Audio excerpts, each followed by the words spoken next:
صحیح مسلم میں ہے جب نبی صلی اللہ علیہ وآلہ وسلم مدینہ شریف ہجرت کر کے آئے تو بچیوں نے دف بجایا اور یا رسول اللہ کے نعرے لگائے، اس سے میلاد ثابت نہیں اترتا؟ میلاد کیسے ثابت ہوتا ہے؟ اس سے تو نبی علیہ السلام ہجرت کر کے آئے تو استقبال کیا. ہاں اگر وہ یہ بات ٹھیک ہے کہ ربیع الاول میں آپ نے ہجرت کی تھی، دلائل النبوہ میں آتا ہے سوموار شریف کے دن، اگر ہر سال ربیع الاول میں بچیاں دف بجاتی تھی، طلع البدر علینا پڑھتی تھیں، تو پھر تو بات بالکل ٹھیک ہے. تو مسلم شریف میں یہ ہے کہ جس سال آپ آئے اس میں بھی ہے بنو نجار جو آپ کا ننہال والا خاندان کا لوگ تھا، وہ عورتیں اور بچیاں اوپر چڑھ گئیں چھتوں پہ، انہوں نے یعنی یا رسول اللہ، یا محمد یا رسول اللہ، یا محمدہ یا رسول اللہ کے نعرے لگائے صلی اللہ علیہ وآلہ وسلم. تو وہ بالکل ٹھیک ہے. وہ ہم تو مطلب نعرے لگانے کے بھی حق میں ہیں، لگائیں، آپ ضرور لگائیں، لیکن نبی علیہ السلام سامنے آئے تھے تو آپ کے استقبال میں انہوں نے نعرے لگائے. جس طرح یہاں پہ بھی جب آتے ہیں وہ ان کے جب علماء آتے ہیں سٹیج کے اوپر تو ان کے وہ نعرے لگاتے ہیں، ٹھیک ہے نا جی. اور جنار ڈے آتا ہے تو اے قائد اعظم تیرا احسان ہی احسان تو لگاتے ہیں لوگ. اس طرح کے نعرے اگر کوئی لگانا چاہتا ہے تو لگائے، ہمیں تو کوئی عرض نہیں ہے. المدد یا رسول اللہ انہوں نے نہیں کہا تھا، یا رسول اللہ کہا تھا. تو ہم تو ہر نماز میں یا رسول اللہ کہتے ہیں، السلام علیکم ایھا النبی، تو کہیں کوئی ہمیں کوئی چڑ نہیں ہے، ضرور کہیں، لیکن اس سے یہ والا چیز ثابت نہیں ہوتی ہے. جو چیز جتنی ثابت ہے نا وہ اتنی ہے. اگر وہ ہر سال بچیاں اکٹھی ہوتی تھیں تو پھر آپ کی بات ٹھیک ہے، اگر وہ ایک ہی دفعہ اکٹھی ہوئی ہیں تو پھر ہماری بات ٹھیک ہے. ٹھیک ہو گیا. کیا ایسی کوئی حدیث ہے صحیح بخاری میں کہ نبی صلی اللہ علیہ وآلہ وسلم کی پیدائش کی خوشی میں ابو لہب نے اپنی لونڈی صوبیہ کو آزاد کیا، جس کا فائدہ اس کافر کو بھی مرنے کے بعد ہوتا رہا، عذاب میں تخفیف ہوتی رہی؟ ہاں یہ لفظ جو ہے نا صوبیہ، یہ اردو میں بولا جاتا ہے، اصل میں لفظ ہے سویبہ، سویبہ. ٹھیک ہو گیا. جیسے سلیم لفظ بولا جاتا ہے، عربی میں لفظ سلیم نہیں ہے، سلیم ہے.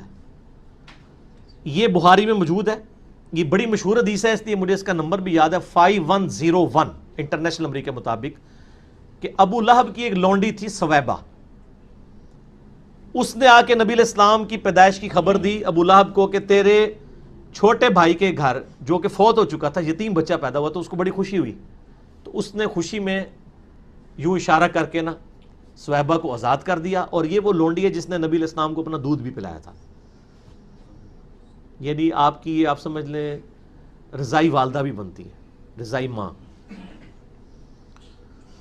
تو عروہ جو ہے نا تابعی، جو سیدہ عائشہ کے بھانجے ہیں اور عبداللہ ابن زبیر صحابی کے چھوٹے بھائی ہیں، عروہ ابن زبیر، اسما بنت ابی بکر کے بیٹے، وہ بیان کرتے ہیں کہ یعنی ابو لہب کے گھر والوں میں سے کسی نے خواب میں دیکھا، پوچھا کیا ہوا؟ ان کا جب سے تم سے جدا ہوا ہوں نا کوئی اچھا وقت نہیں دیکھا، البتہ جو میں نے سویبہ کو آزاد کیا تھا نبی علیہ السلام کی پیدائش کی خوشی میں، اس کی وجہ سے اللہ تعالیٰ مجھے اس انگلی سے ایک مشروب پلاتا ہے.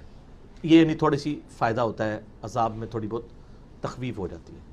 اب بعض لوگ کہتے ہیں یہ روایت منقطع ہے، امام بخاری نے سند نہیں بیان کی، عروہ بیان کر رہا ہے، خواب ہے، یہ وہ. ہم ان بحثوں میں نہیں پڑھتے. ہم کہتے ہیں ٹھیک ہے، بالکل ٹھیک ہے، نبی علیہ السلام کی پیدائش کی خوشی میں اس نے نبی سمجھ کے نہیں، بھتیجا سمجھ کے کیا تھا، اور ایک ہی دفعہ کیا تھا، ہر سال وہ لونڈیاں آزاد نہیں کرتا تھا، تو اس کا نفع اس کو پہنچ گیا. آپ بھی نبی علیہ السلام کی پیدائش کی خوشی میں صدقہ اور خیرات کرنا چاہتے ہیں ضرور کریں، ہمیں کوئی حرج نہیں ہے، آپ کریں اجتہاد اگر آپ اس سے مسئلہ نکالنا چاہتے ہیں. لیکن آپ اس مسئلے سے لوگوں کو پابند نہیں کریں گے، ورنہ تو آپ کو یہ بتانا پڑے گا کہ حضرت ابو بکر، عمر، عثمان و علی بھی اپنے دور کے اندر 12 ربیع الاول کے اوپر اس طرح لونڈیاں آزاد کرتے تھے. تو یا پھر آپ کہیں گے ہم بڑے عاشق رسول ہیں ان سے، تو مسئلہ آ کے وہاں پہ پھنسے گا. علیکم بسنتی و سنت الخلفاء الراشدین المہدیین. ان سارے مسئلوں کو پھر اجتہادی رکھیں، کتاب و سنت دین بنا کے پیش نہ کریں، اجتہاد کو دین نہ بنائیں. ٹھیک ہو گیا. اچھا، ایک حدیث ہے سنن الکبریٰ البیہقی میں اور معجم الاوسط میں کہ نبی صلی اللہ علیہ وآلہ وسلم نے اپنا میلاد خود منایا اور بکری ذبح کر کے صحابہ کرام علیہم رضوان کی باقاعدہ دعوت کی. یہ ڈاکٹر تعلق قادری صاحب نے بھی روایت پیش کی ہے.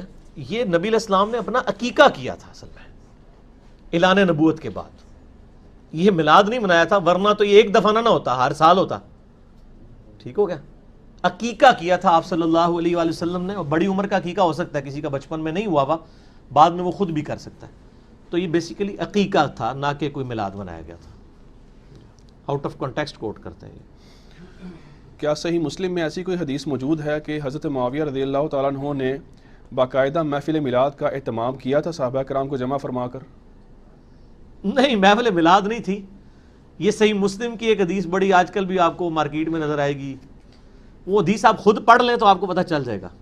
مشکات میں بھی آپ کو دوسری جلد میں اللہ کی رحمت والے، اللہ کے ناموں کے ذکر والے چیپٹر میں مل جائے گی. مسلم شریف میں بھی موجود ہے کہ حضرت معاویہ رضی اللہ تعالیٰ عنہ ایک دفعہ، ابو سعید خدری کہتے ہیں کہ صحابہ کرام بیٹھے تھے تو وہ آپ ان کے اندر آئے اور ان سے پوچھا کہ آپ کس لیے بیٹھے ہو؟ انہوں نے کہا ہم اس لیے بیٹھے ہیں کہ ہم اللہ تعالیٰ کا شکر ادا کر رہے ہیں، اس کا ذکر کر رہے ہیں اس بات پہ کہ اس نے ہمیں اسلام کی روشنی عطا فرمائی، ہدایت عطا فرمائی. حضرت معاویہ نے کہا کہ اللہ کی قسم اٹھاؤ کہ تم صرف اسی لیے بیٹھے ہو. انہوں نے کہا اللہ کی قسم ہم صرف اسی لیے بیٹھے. پھر انہوں نے فرمایا کہ میں نے یہ قسم بدگمانی کی وجہ سے نہیں اٹھائی، بلکہ یہ سیم کیس ہمارے ساتھ بھی ہوا تھا کہ صحابہ کرام اس طرح بیٹھے تھے، نبی علیہ السلام تشریف لائے اور پوچھا کس لیے بیٹھے ہو؟ ہم نے بتایا اس لیے بیٹھے ہیں. تو آپ نے کہا قسم اٹھاؤ، ہم نے بھی قسم اٹھائی. پھر آپ صلی اللہ علیہ وآلہ وسلم فرمایا ابھی اللہ تعالیٰ نے جبرائیل کو میرے پاس بھیجا تھا کہ اللہ تعالیٰ تمہاری وجہ سے فرشتوں پہ فخر فرما رہا ہے. فرشتوں نے کہا تھا نا یہ قتل و غارت کرے گا، تو اللہ نے فرمایا یہ دیکھ لو میرے نبی کے صحابی تو ہیں نا. اسی سے میں نے ایک میرا کلپ بھی حضرت معاویہ کی فضیلت پہ یہ حدیث میں نے پیش کی تھی ان کے صحابی ہونے پہ. اس میں میلاد کا تو ذکر ہی نہیں ہے.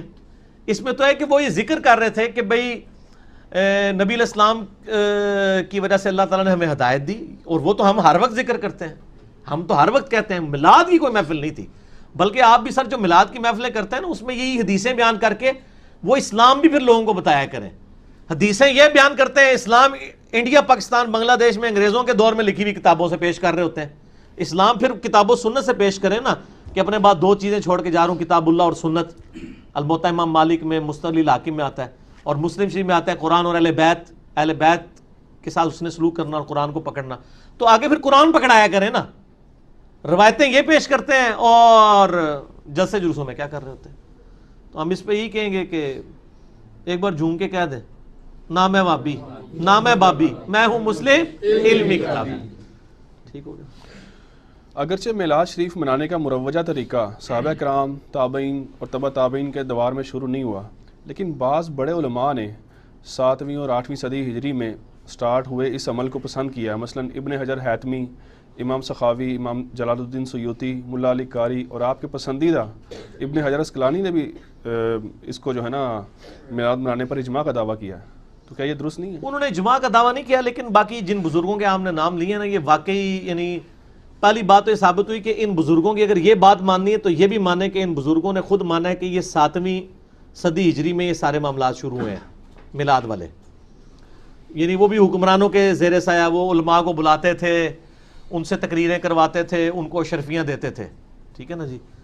اور ظاہر ہے اس وقت علماء کو تعریف ہی کرنی چاہیے تھی کیونکہ وہ ڈائریکٹ بینیفیشری تھے اس پورے سسٹم کے.